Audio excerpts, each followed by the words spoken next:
Bugungi video qanot o'yinchilar uchun kichkina darslik bo'ladi.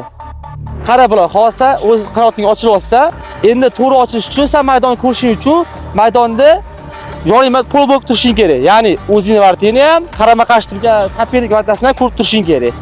Endi sen keyin koptoni qanaqa qilib to'g'ri qabul qilishni o'rganasan.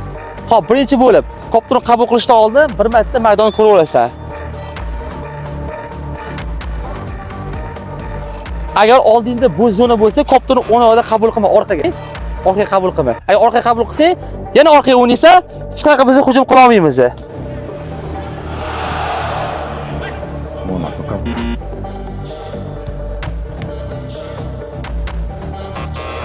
Bu vaziyatda nima qilish kerak?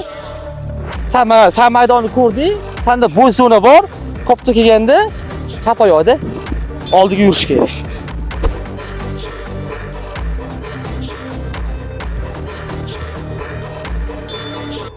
Endi ikkinchi variant, kopto o'ynay olmagan kelish mumkin, to'g'rimi?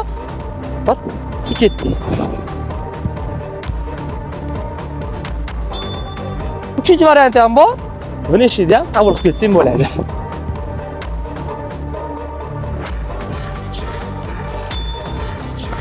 Endi birol oxirgi variant, agar senga himoyachi yaqin bo'lsa, bu yerda nima qilish kerak? Keyin koptoni o'rtoqqa qaytarib, senga ochilsang.